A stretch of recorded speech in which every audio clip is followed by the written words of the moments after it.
Frères et sœurs, aujourd'hui, nous faisons la mémoire d'un très grand saint et qui s'appelait Charles Borromée. Beaucoup d'entre vous ont sans doute déjà entendu ce nom de Borromée, puisque quand on passe du Tessin en Italie, je ne sais plus quel lac c'est, un des grands lacs qui sont au pied des Alpes, sur la façade sud, comprend les îles Borromée. Et c'est dire que cette famille Borromée était une famille très riche. À cette époque-là, il n'y avait pas de distinction entre le Tessin et l'Italie. Enfin, c'était pratiquement c'était le même système féodal. Et donc, les Borromée étaient une grande famille de l'aristocratie lombarde, d'autant plus glorieuse que le frère de la maman de Charles Borromée était le pape Paul IV, ou allait devenir le pape Paul IV.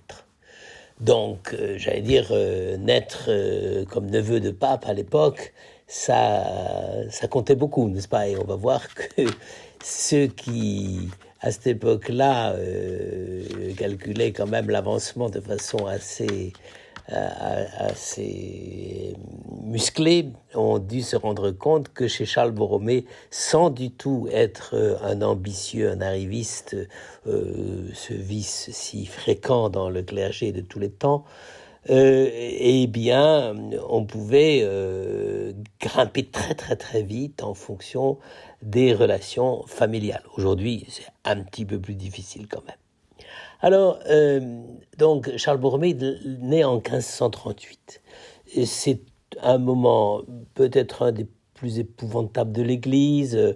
Bon, on ne peut pas dire que les familles pontificales soient, que les papes eux-mêmes soient des exemples de vertu et d'ascèse, n'est-ce pas? C'est quand même Jules II, Alexandre VI Borgia qui était là il n'y a pas si longtemps que ça. Et après, ben, ma foi, des papes un peu plus consciencieux. Mais en 1638, on ne peut pas dire que l'Église inspire une sorte de respiration évangélique et de réforme. En fait, c'est d'ailleurs une des grandes erreurs de l'Église catholique à l'époque, n'est-ce pas?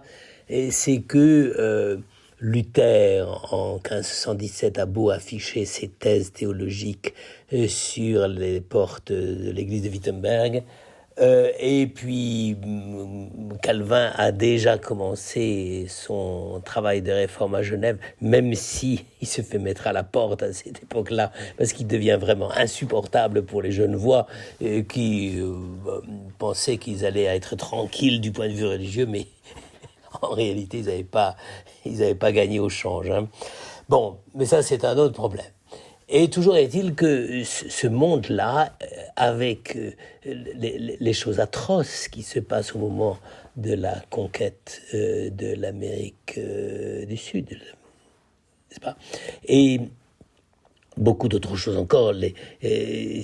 Catherine de Médicis n'est pas encore là, mais elle ne va pas tarder. Et les batailles des guerres de religion ne vont pas tarder non plus à éclater. Donc, il faut imaginer un homme qui naît dans un contexte extrêmement troublé. Évidemment,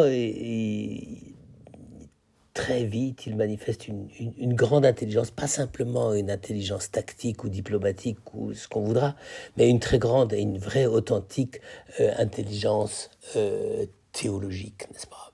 Et ça, évidemment. Alors, il est immédiatement pris dans le mouvement de la carrière ecclésiastique, il faut quand même le dire, c'est-à-dire que oui, j'ai oublié de dire que la mère, comme le pape Pie IV,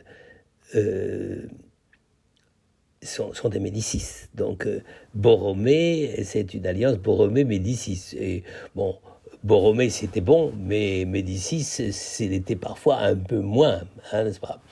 En tout cas, c'était une autre méthode de gouvernement. Et donc, à 12 ans déjà, il reçoit la tonsure et puis il entre dans une abbaye bénédictine, mais surtout pour la gérer, n'est-ce pas? Et il fait ses études à Milan et à Pavie. Donc c'est un homme, c'est un Italien du Nord, un Lombard, n'est-ce pas? Généralement des gens très qui ont les pieds sur terre, n'est-ce pas?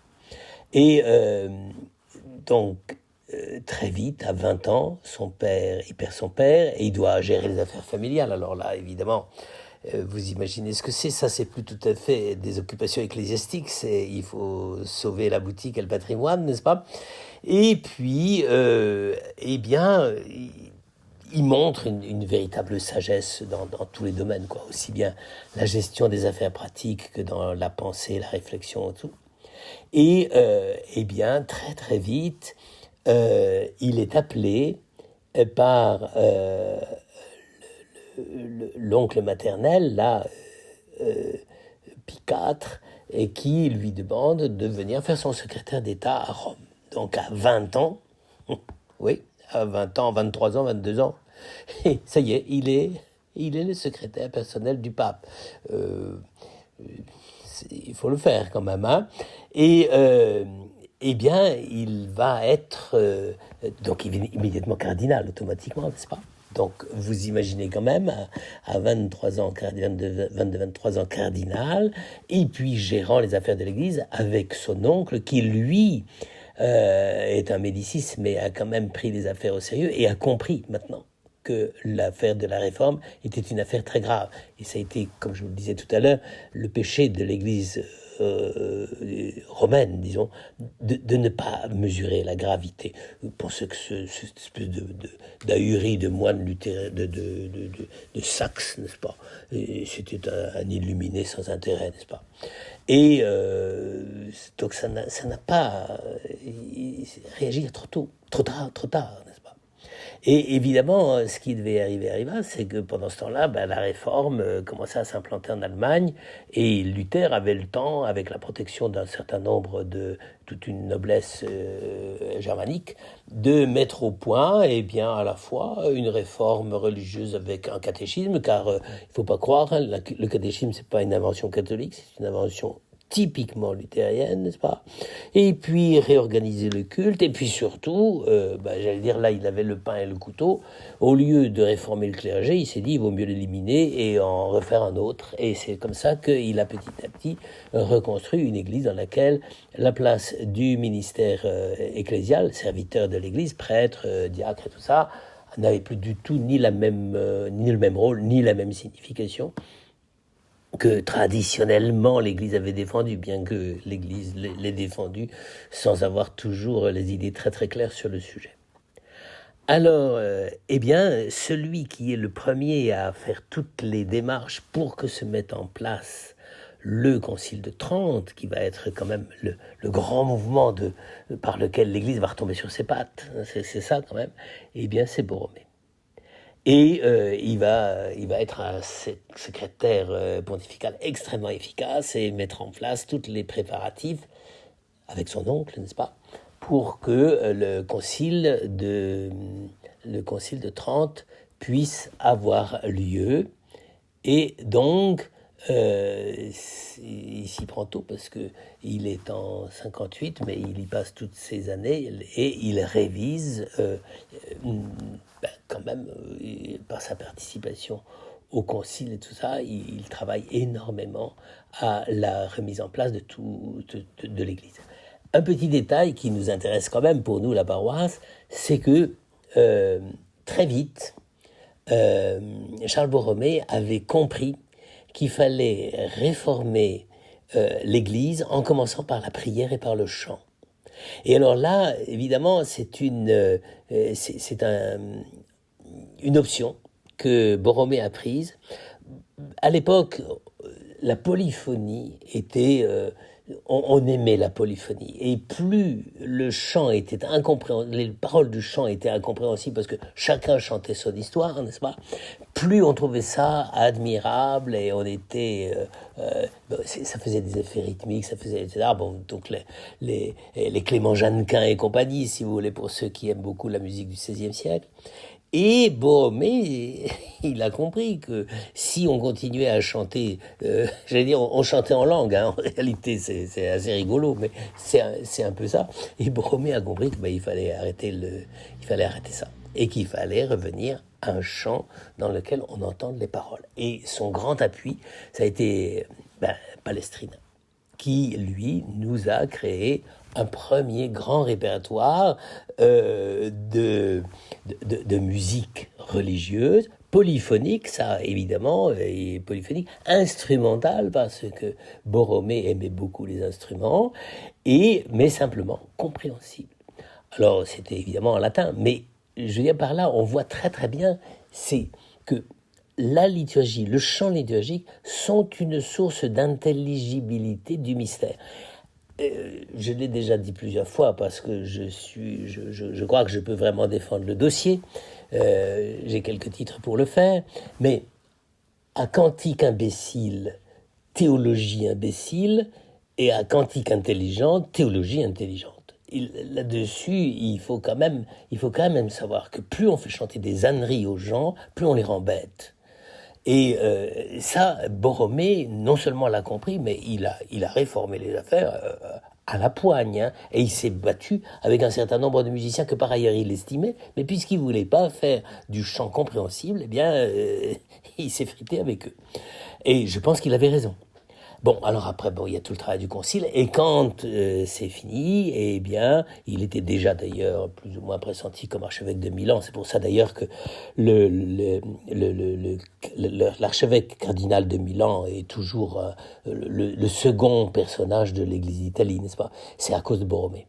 Et là, alors, il s'est mis à être un pasteur de grande classe. Il était excellent prédicateur, et c'est lui qui comprend pour la première fois que la responsabilité d'évêque, c'est pas de vivre dans son évêché. Il sait qu'il faut d'abord aller prêcher partout. Et donc, il est toujours sur la brèche. Et c'est ça qui est très intéressant dans la figure du pasteur chez Borromée, c'est que c'était pas des a priori. Il voyait très très bien que les curés s'enrichissaient sur leurs bénéfices et leurs avantages acquis. Mais lui, ce qu'il voulait, c'était que les prêtres puissent vivre dans une sorte, non pas d'itinérance, parce que ce serait beaucoup dire, mais en tout cas d'une sorte de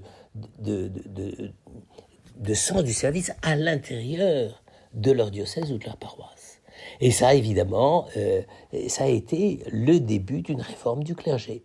Et cette réforme du clergé, elle était évidemment accompagnée d'un certain nombre de règles de comportement, de retrouver une certaine austérité. Là-dessus, il était assez sec. Hein. Et d'ailleurs, lui-même, on ne peut pas dire que c'était un gastronome. Hein, du point de vue de sa vie, c'était quand même assez raide, n'est-ce pas ? Mais en même temps, c'est cette idée de la présence personnalisée à son peuple. C'est ça qui a fait la sainteté des prêtres depuis le XVe siècle. Ils ne se sont pas réfugiés derrière leur titre. Ils se sont accrochés à faire transparaître et enraciner par leur humanité et leur présence personnelle à ceux qu'ils rencontraient, et bien, ils se sont attachés à redevenir des prédicateurs de l'Évangile. C'est pas exactement du Saint François d'Assise, c'est pas exactement du Saint Dominique, c'est autre chose, mais c'est grandiose. Et c'est grandiose, mais pas facile, parce que notamment, il avait maille à partir avec une certaine congrégation qui s'appelait les Humiliés, qui avait pris naissance à peu près à la même époque que Saint François, un tout petit peu avant. Et ces Humiliés, ils voulaient être un ordre laïque, mais avec un certain nombre de considérations, comment dire ça, oui, il fallait que ça soit organisé, quoi. Je veux dire, c'était les projets pastoraux de l'époque, n'est-ce pas?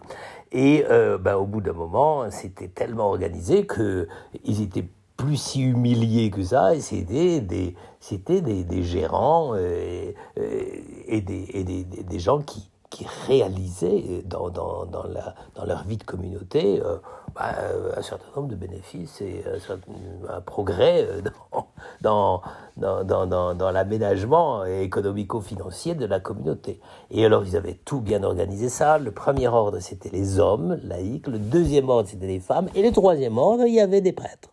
Alors les prêtres étaient au troisième rang, ce qui a fait d'ailleurs un certain nombre de difficultés. Mais enfin, ils ont tenu jusqu'à Borromée. Et là, quand ils ont vu la réforme de Borromée, je crois qu'ils se sont sentis damer le pion et qu'ils ont voulu régler son compte à Borromée. Ils ont fait un complot pour essayer de le tuer, n'est-ce pas ? Ça a été leur mort, parce que évidemment, s'attaquer à un homme, à un évêque du gabarit de Borromée, c'était désespéré d'avance, quoi. Je dirais, il faut quand même toujours faire attention dans ces cas-là. En tout cas, c'est ce qui s'est passé, c'est que les humiliati, pas beaucoup humiliés d'ailleurs, et surtout pas pratiquants d'humilité, ont dû céder. Et donc, Borromée, lui, a montré qu'il était capable d'être un évêque proche de son peuple, n'est-ce pas ? C'était pas du tout un évêque de bureau. Je ne sais pas si c'est parce qu'il avait commencé avec son oncle Paul IV et qu'il avait vu les limites du travail de bureau et les plans sur la comète, mais en tout cas, il a vu que quand il voulait être évêque de Milan, eh bien, il fallait y aller, quoi. Et d'ailleurs, c'est assez beau parce que quand il y a eu la peste à Milan, eh ben, Borromée était sur le front, n'est-ce pas ? Il est allé soigner les pestiférés. Donc, je crois que c'est encore plus lui qu'on devrait prier aujourd'hui que Saint-Roch et Saint-Sébastien, qui eux je ne sais pas ce qu'ils ont comme rapport avec les maladies contagieuses, mais en tout cas, Borromée, on est sûr qu'il a vu pire que le Covid. Hein. Il a vraiment résisté du fond de son être et de sa charité au danger qui menaçait la peste de Milan. Vous imaginez ce que c'est à cette époque-là. Voilà. Eh bien, c'est pour ça que je le trouve vraiment remarquable, cet homme, et qu'on peut beaucoup le prier dans les circonstances actuelles, parce que l'Église est à peu près dans une situation dans laquelle la situation du presbytérat surtout, mais enfin en général du ministère ecclésial est en danger. Enfin, faut arrêter de se boucher les yeux. Et on est aussi dans une situation dans laquelle il y a la maladie et puis il y a la nouvelle resituer l'Église par rapport au monde, etc., par rapport à la vie des sociétés. Tout ça, je crois que Borromée, à sa manière... Alors, il faut dire que c'est d'autant plus remarquable, le travail de Borromée, que il n'avait pas toujours les pouvoirs politiques dans sa poche. Notamment, s'il y avait des grands ennemis de Borromée, c'était Catherine de Médicis, qui a tout fait pour ne pas faire entrer en application les statuts du Concile de Trente. Et elle n'était pas la seule. Je veux dire, ça a résisté jusqu'à Richelieu, Mazarin, etc. Et il faut attendre Saint-Vincent de Paul pour qu'on commence en France à se dire, tiens, on pourrait peut-être appliquer les données du Concile de Trente. Nous sommes à peu près dans une situation analogue par rapport à Vatican II. On ne peut pas dire que ce soit l'enthousiasme absolu chez un certain nombre de milieux cléricaux, et c'est bien dommage, mais en tout cas, demandons à Borromée qu'il nous donne la même lucidité et le même amour de ce qui est la vérité même de l'Église, de la communion ecclésiale et de ce qui nous est révélé par les assemblées conciliaires. Voilà. Et bien que Borromée nous accompagne et nous protège sur ce chemin-là, difficile, mais qui vaut vraiment la peine.